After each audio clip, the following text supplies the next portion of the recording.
In the heart of Brooklyn, the city is protected by a hero who has, well, seen it all. He saved the city, fell in love, saved the city again. He even released a so-so Christmas album. And no matter how many hits he takes, he always finds a way to come back. He is the one and only Spider-Man, standing between the city and total oblivion. Okay, let's dive into this. For 10 long years, Peter Parker has been the sole web-slinger swinging through the skyline. I mean, he's a seasoned pro at this point, carrying the immense weight of that classic mantra. You know the one, with great power comes great responsibility. But his solo run as the universe's singular protector? Well, that's about to end when an ordinary teenager named Miles Morales unexpectedly crosses his path. So, Miles is just trying to navigate the intense pressures of this elitist new boarding school, which is a far cry from his comfortable life back in middle school. Seeking an escape, he sneaks underground to paint graffiti with his Uncle Aaron. But down in the dark shadows of the subway tunnels, he gets bitten by a strange, glowing spider. The very next day, Miles is inexplicably sweating, his inner thoughts are deafeningly loud, and his hands are literally sticking to everything, including his classmate Gwen's hair. Desperate for a logical explanation, he chalks these bizarre new symptoms up to a very, very aggressive bout of puberty. But the reality is far more dangerous. When he returns to the underground tunnels to investigate that spider, Miles accidentally witnesses the crime lord Kingpin testing a massive illegal super collider. The machine fires. A devastating earthquake strikes Brooklyn. Alternate dimensions violently crash into their reality. Spider-Man arrives to shut it down, but during a brutal, chaotic fight against the Green Goblin and Kingpin, the city's greatest hero suffers fatal injuries. So the crucial point is this immense burden that's suddenly placed on this completely unprepared teenager. With his dying breaths, the original Spider-Man hands Miles a small flash drive, an override key. He forces Miles to promise that he'll use it to destroy the collider, warning him that if Kingpin turns that machine on again, everything and everyone in the city will completely disappear. Well, Miles accidentally breaks the override key, leaving him entirely out of options. That is, until he stumbles across another Peter Parker. Only this Peter is from an alternate dimension. He's older, noticeably thicker, wears sweatpants in public, and is frankly thoroughly washed up after his marriage fell apart and his financial choices went south. He literally falls out of the sky into Miles's life. And after realizing he desperately needs a new key to get back to his own universe, he reluctantly agrees to help the kid. To build a new override key, they have to retrace the original Spider-Man's steps and break into a private technological campus called Alchemax. What starts as a simple heist instantly turns into a frantic fight for survival when they're cornered by the head scientist, Dr. Olivia Octavius, better known as Doc Ock. Miles wildly struggles to control his newfound invisibility and his bioelectric venom strikes. He actually only learns to web swing because the intense, life-threatening pressure of Doc Ock hurling heavy lab equipment at his head leaves him absolutely no other choice. Narrowly escaping, they retreat to the safest place they can think of, Aunt May's house. But guess what? They aren't the only ones there. The Collider's blast pulled in other heroes from across the multiverse. We've got Gwen Stacy, the Spider-Woman who Miles met at school, Spider-Man Noir, a gritty 1933 private eye, Penny Parker, a futuristic pilot telepathically linked to a robot, and somehow Peter Porker, a literal cartoon pig. Bewilderment aside, they quickly realize they have to return to their own dimension soon, because staying in Miles's universe is causing their cellular structures to violently disintegrate. So the plan is simple. Someone has to stay behind, put the override key into the collider, hold the portal open for the others to go home, and then destroy the machine. Miles insists he can be the one to stay, but the Spider Gang needs proof. They relentlessly interrogate him, firing off questions about his reflexes, his combat training, his emotional resilience. This intense pressure completely backfires, exposing the harsh truth. Miles just cannot turn invisible or use his Venom Strike on command. The energy in the room just completely drops.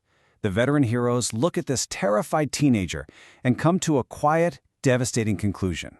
He is entirely too inexperienced to face Kingpin. Heartbroken, feeling like a complete failure, and overwhelmed by the crushing weight of imposter syndrome, Miles sneaks out and seeks comfort at the only place he feels safe, his Uncle Aaron's apartment. But as Miles waits in the dark apartment, a shadowy figure steps through the window. It's the Prowler, Kingpin's most ruthless enforcer, the very man who chased Miles through the subway just days prior. The man removes his mask, and Miles makes a terrifying, heartbreaking discovery. The Prowler is his Uncle Aaron. Miles barely escapes the apartment, leading to a desperate, breathless chase through the streets of Brooklyn, right back to Aunt May's house. The Prowler corners Miles on a rooftop, preparing to deliver a fatal blow. But just in time, Miles pulls off his mask. Uncle Aaron freezes, absolutely horrified to realize he's been hunting his own nephew. Because Aaron refuses to kill the boy, Kingpin steps forward and coldly shoots Aaron in the back. Miles drags his uncle to a nearby alley, but it's too late. With his dying breath, Aaron tells Miles that he's the best of them, urging him to just keep going. The frantic grief of the alleyway gives way to a quiet, heavy isolation. The Spider Gang finds Miles mourning and brings him back to his dorm room. Recognizing the boy's immense trauma and lack of control over his powers, Peter B. Parker makes a tough call. He webs Miles tightly to a desk chair, stating that he will sacrifice himself at the Collider so the rest of the gang, including Miles, can live. They leave the boy behind in the dark for his own safety, swinging off to face Kingpin alone. Trapped and helpless, Miles hears a knock at his dorm door. It's his father, Jefferson, a police officer who's really struggled to connect with him. Standing outside the locked door, Jefferson tearfully apologizes for pushing Miles too hard. He tells his son about the amazing spark he sees inside of him, promising that whatever Miles chooses to do in life, he will be great. This unconditional belief provides Miles with the exact emotional clarity he, and honestly often we, need to finally believe in ourselves. Let's move to and see how this builds, because channeling those intense emotions, Miles finally activates his Venom Strike on command. He shatters the webs holding him down, heads straight to Aunt May's shed, grabs a spare web shooter, and spray paints one of the original Spider-Man suits black and red, officially claiming the mantle for himself.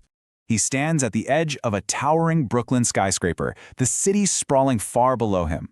Remembering Peter B. Parker's words that you never truly know when you're ready, Miles embraces the uncertainty. He shatters the glass, diving headfirst into the city lights. It is a pure leap of faith. As he plummets, he fires a web, swings upward, and perfectly masters his abilities, accelerating through the air with absolute cinematic precision. Meanwhile, down in the Collider room, the Spider Gang is losing a brutal fight against Doc Ock and Kingpin's forces.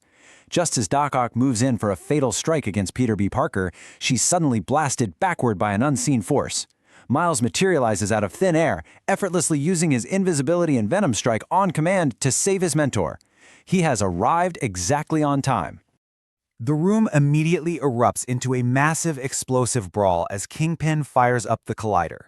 Multiple realities aggressively crash into the underground chamber, twisting the architecture into a surreal, gravity-defying battlefield of floating taxis and shattered buildings. Working in perfect sync, the Spider Gang fights off heavily armed henchmen, desperately protecting the dimensional beam while navigating through the shifting, chaotic landscapes of different universes violently colliding together. Dodging a relentless barrage of attacks, Miles swings to the absolute peak of the ceiling and slams the override key into the control panel. The system recognizes him, and he takes manual control of the beam. The clock is ticking on their cellular survival. As the portal stabilizes, Gwen, Noir, Penny, and Porker each share a swift, heartfelt goodbye with Miles, leaping back into the glowing beam to safely return to their rightful dimensions. Only Peter B. Parker remains. He offers to stay behind and destroy the machine, still trying to protect the kid. But Miles' Venom strikes his mentor's feet out from under him, holding him over the beam. Looking at the older, wiser Spider-Man, Miles assures him with quiet confidence that he is ready to handle this alone. Miles tells Peter it's a leap of faith and drops him safely into the portal, sending his mentor back to fix his own life. Now, it's just Miles and Kingpin. Furious that his plan has been ruined, Kingpin attacks Miles with terrifying brute force. The physical mismatch is brutal. Kingpin violently slams the young hero across the shifting, dimension-warped room, nearly breaking him in half. As the Collider groans under the catastrophic strain, threatening to suck the entirety of Brooklyn into a black hole, Kingpin demands that the boy stay down. And this brilliantly illustrates the moment Miles completes his journey. Battered but refusing to quit, Miles remembers a trick his Uncle Aaron taught him. He weakly places his hand on Kingpin's massive frame, the infamous shoulder touch, but this time he charges his hand with bioelectricity. With a massive Venom strike, Miles blasts Kingpin directly across the room and straight into the Collider's kill switch, shutting the catastrophic machine down permanently. The transformation we've witnessed is profound. A terrified kid who once wrote to his uncle, "I don't know if I can do it," has evolved into a hero who understands the core truth of his reality. Anyone can wear the mask. He didn't just learn how to swing from buildings, he learned how to stop running from expectations and step fully into his own unique potential. With Kingpin defeated and left webbed up for his police officer father to find, Miles embraces his new life. He finishes his essays, bonds with his dad, and protects the city on his own terms. He is Brooklyn's one and only Spider-Man. But when things get tough, he finds comfort in the absolute certainty that across the vast, infinite multiverse, he is not the only one wearing the mask. The journey of Miles Morales shows us that greatness isn't about being perfectly prepared. It's about stepping off the ledge when it matters most. We all have powers in our own way, but what will it take for you to take your leap of faith?